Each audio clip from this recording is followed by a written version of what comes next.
제인이 조심스럽게 물었다. 정말 여기에 뭔가 남아있을까? 도윤은 굳은 표정으로 답했다. 분명히 있어. 도희는 그냥 사고로 죽은 게 아니야. 이 파일이 진실을 말해줄 거야. 떨리는 손끝으로 오성은 재생 버튼을 눌렀다. 빗소리가 터져나왔다. 마치 현장에 있는 듯 쏟아지는 빗방울이 마이크를 때리고 있었다. 응 보람아, 나 지금 가고 있어. 조금 늦을 거야. 기다려줘. 밝고 경쾌한 도희의 목소리. 하지만 그 순간 삑! 급정거 소리와 함께 도희의 날카로운 비명이 들려왔다. 약! 차량 충돌음. 이어 들려온 것은 놀란 여성의 목소리였다. 괜찮아? 다친 데 없어? 최자영이었다.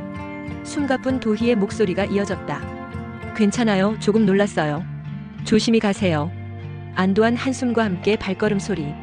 모두가 잠시 안도하는 듯 했지만 쾅! 더 거대한 충돌음이 울렸다. 휴대폰이 바닥에 떨어지고 비명. 그리고 낮게 그러나 분명하게 들려오는 목소리. 남자의 거친 숨, 익숙한 억양. 젠장, 이게 뭐야? 황기찬이었다.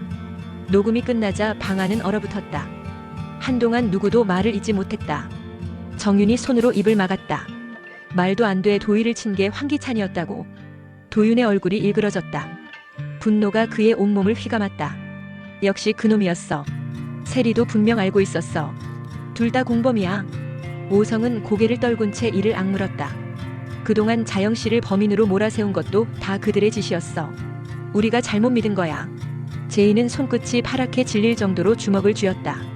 그녀의 목소리는 떨리고 있었지만 동시에 날카로웠다. 언니가 그렇게 억울하게 죽은 건데 그들은 웃으면서 우리 앞에 서 있었던 거야? 눈물이 흐르지만 누구도 닥지 않았다. 이제 슬픔은 분노로 바뀌고 있었다. 다음 날 네 사람은 김도희의 영정 앞에 모였다. 사진 속 도희는 환하게 웃고 있었다.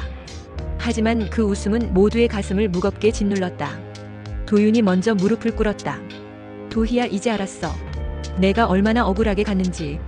내가 내 오빠가 끝까지 밝혀낼게. 기필코. 정윤은 눈물을 훔치며 고개를 끄덕였다. 언니, 난 그동안 너무 무서워서 눈을 돌렸어. 하지만 이제는 도망치지 않을게. 내 억울함 내가 함께 싸울게. 정호성이 단호히 입을 열었다. 황기찬과 세리, 이번엔 절대 용서 못한다. 그들의 거짓된 왕국을 무너뜨리자. 마지막으로 제인이 영정을 바라봤다. 그녀의 눈빛은 차갑게 빛나고 있었다. 언니, 약속할게. 내 억울함을 풀기 전까진 절대 멈추지 않아. 내가 끝까지 복수할 거야.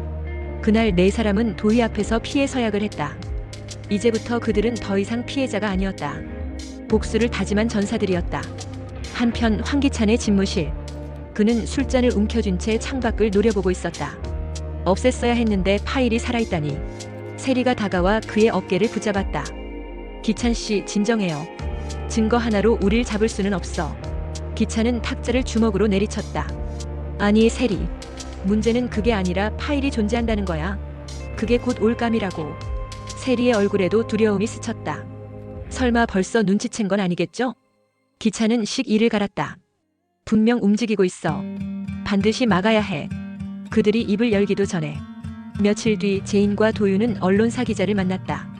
그들은 USB에 담긴 녹음 파일을 건네며 단호히 말했다.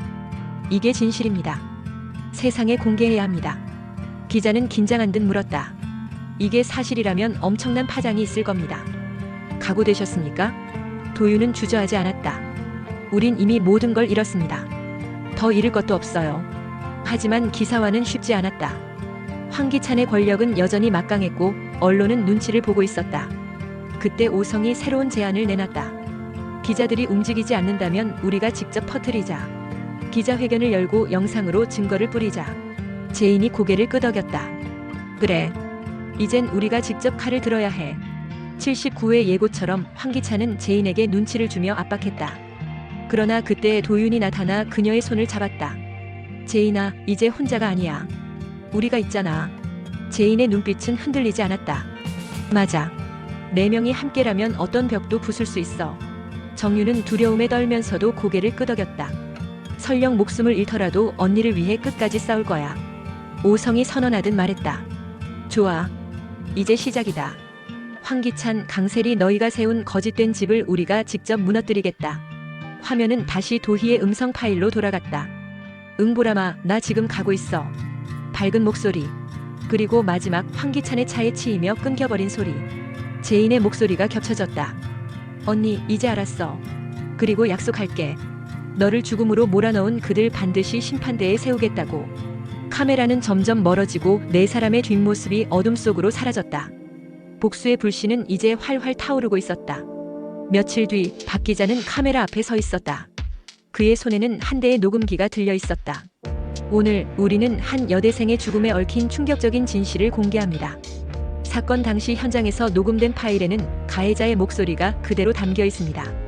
버튼이 눌리고 전파를 타고 흘러나온 건 모두가 들을 수 있는 끔찍한 소리였다. 꽝. 아, 제발 살려주세요. 그리고 이어지는 대화. 어떻게 사람 친 거 아냐? 조용히 해. 괜히 떠들지 마. 우리가 신고하면 꼬리 밟히는 거야. 그냥 두자. 순간 기자회견장은 술렁였다. 많은 기자들의 시선이 흔들리며 누군가는 입을 가리고 경악했다. 이 목소리의 주인은 바로 YL그룹 회장 황기찬, 그리고 그의 동거인 강세리로 확인되었습니다. 카메라 플래시가 터지며 기자들의 질문이 빗발쳤다. 사실입니까? 왜 신고하지 않았습니까? 피해자 가족에게 할 말은? 황기찬은 곧바로 검찰 조사를 받게 되었고 그동안 쌓여있던 각종 비리 의혹이 줄줄이 터져나왔다. 정치인에게 건넨 뇌물, 차명계좌, 불법 투자. 강세리는 경찰 조사실에서 하얗게 질린 얼굴로 중얼거렸다. 난 그냥 따라갔을 뿐이야. 기찬이 시킨 거야. 하지만 이미 늦었다. 국민은 분노했고 여론은 폭풍처럼 몰아쳤다. 사람을 죽여놓고 모른 척했다고. 이제까지 정의로운 척하더니 결국 악마였네. 기찬과 세리의 이름은 하루아침에 살인 은폐자로 낙인 찍혔다. 법정. 엄숙한 공기 속 판사의 망치 소리가 울렸다. 김도의 엄마는 방청석에서 떨리는 손을 모았다. 그녀의 옆에는 자영과 제인이 굳게 앉아 있었다. 세 사람의 눈은 오직 하나의 방향을 향해 있었다. 피고석에 앉은 황기찬과 강세리. 두 사람은 고개를 숙인 채 모든 것이 끝났음을 직감한 듯 초라해 보였다. 판사의 목소리가 법정을 가득 메웠다. 피고인 황기찬, 강세리. 교통사고 후 미조치, 살인 방조, 증거 은폐, 그리고 다수의 부정부패 혐의가 인정된다. 각각 징역 15년, 10년을 선고한다. 순간 엄마의 눈가에서 눈물이 흘러내렸다. 도희야, 이제 됐다. 너의 억울함 엄마가 풀어줬다. 제인은 가만히 엄마의 손을 잡았다. 이제 끝났어요. 자영 역시 흐느끼며 딸의 어깨를 감싸 안았다. 너무 고생했어, 제인아. 그리고 우리도 이제 당당해질 수 있어. 며칠 후 도희의 묘 앞. 잔잔한 바람이 흩날리고 새하얀 국화꽃이 묘비 앞에 놓였다. 엄마는 묘비를 어루만지며 속삭였다. 도희야, 엄마가 드디어 약속 지켰다. 내 목소리가 세상에 닿았어. 이제 편히 쉬어. 옆에서 제인이 고개를 숙이며 말했다. 언니, 저도 함께 싸웠어요. 언니의 마지막을 잊지 않을게요. 자영은 묵묵히 하늘을 바라보았다. 회색 구름 사이로 햇살이 비추며 마치 도희의 영혼이 미소 짓는 듯했다. 세 사람은 서로를 바라봤다. 더 이상 원망과 오해로 갈라진 관계가 아니라 억울한 진실을 함께 풀어낸 동지이자 가족 같은 연대였다. 엄마가 미소를 지으며 속삭였다. 앞으로는 우리 서로 지켜주며 살아가자. 그리고 세 사람은 함께 묘를 떠났다. 뒤돌아본 하늘은 유난히 맑고 푸르렀다.